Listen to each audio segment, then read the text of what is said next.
तो हाईकोर्ट ने दिल्ली में बने हिमाचल भवन को नीलाम करने का आदेश दिया।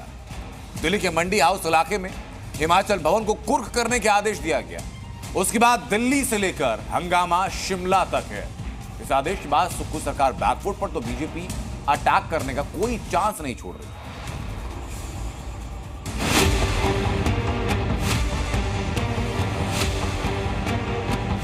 अब आर्बिट्रेशन के भी कई ऐसे फैसले आ रहे हैं जो बड़े चिंताजनक है। केवल और केवल सरकार को गिराने के असफल प्रयास करते रहना, एक के बाद एक पर ये तो आज की ये तो हिमाचल प्रदेश के लिए बहुत बड़ा झटका है। क्या दिल्ली में हिमाचल भवन कुर्क हो जाएगा? क्या हिमाचल सरकार की संपत्ति जब्त करेगा हाईकोर्ट? ये आज का सबसे बड़ा सवाल है, जिसका जवाब हिमाचल प्रदेश के सीएम सुखविंदर सिंह सुक्खू के पास नहीं है। नहीं, मैंने अभी हाई कोर्ट का जो आदेश है उसको मैंने पढ़ा नहीं है। आगे बढ़ने से पहले पूरा मामला समझना बेहद जरूरी है। आखिर क्यों हाई कोर्ट ने हिमाचल सरकार की संपत्ति अटैच करने की बात की है? साल 2009 में सेली हाइड्रो कंपनी को हिमाचल सरकार से 320 मेगावाट के बिजली प्रोजेक्ट का टेंडर मिला। प्रोजेक्ट लाहौल स्पीति में लगाया जाना था। सरकार ने प्रोजेक्ट लगाने के लिए बीआरओ को सड़क बनाने का काम दिया, लेकिन डेवलपमेंट का काम पूरा नहीं होने से हाइड्रो प्रोजेक्ट नहीं लगाया जा सका। इस दौरान हिमाचल सरकार ने कंपनी का 64 करोड़ अपफ्रंट प्रीमियम वापस नहीं किया। सेली हाइड्रो कंपनी ने साल 2017 में रिट याचिका दायर की, जिसके बाद हाईकोर्ट ने हिमाचल भवन कुर्क करने के आदेश दिए। हाईकोर्ट के इस फैसले से हिमाचल की कांग्रेस सरकार बैकफुट पर है।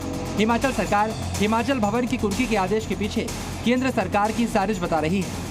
वहीं विपक्ष का कहना है कि सुक्खू सरकार के गलत फैसलों से राज्य की जग हंसाई हो रही है। नहीं, मैंने अभी हाई कोर्ट का जो आदेश है उसको मैंने पढ़ा नहीं है। लेकिन नहीं, कोई पढ़ा नहीं है। लेकिन अपफ्रंट प्रीमियम जो है वो एक पॉलिसी के तहत है।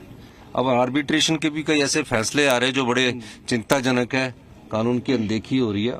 उसके खिलाफ हाई कोर्ट हमारी सरकार गई और सरकार ने उसमें जो 64 करोड़ रुपए आर्बिट्रेशन का था वो जमा कराना था। उसके बारे में मैंने अभी जानकारी प्राप्त की है। सरकार को डिफेंड करने के लिए सीपीएस के मामले में अगर देखते हैं तो दिल्ली से जो है वो वकील आते हैं और एसएलपी में सुप्रीम कोर्ट में जहां वो 1 करोड़ रुपए खड़ा होकर के एक दिन में लेंगे, उसके लिए पैसे हैं। हिमाचल का दिल है तो हिमाचल भवन है। कोई भी हिमाचली जाता है तो गर्व के साथ वहां जाता है। उसकी ही नीलामी की नौबत आ गई।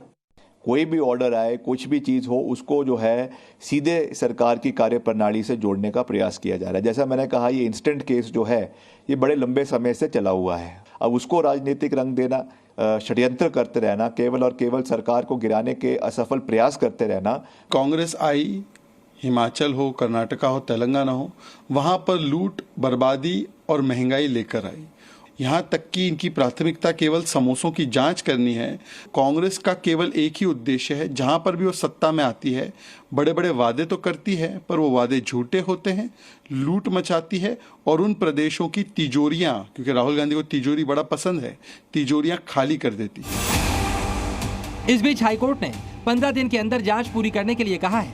साथ ही इसकी रिपोर्ट 6 दिसंबर को होने वाली अगली सुनवाई के लिए अदालत में पेश करने के निर्देश दिए हैं।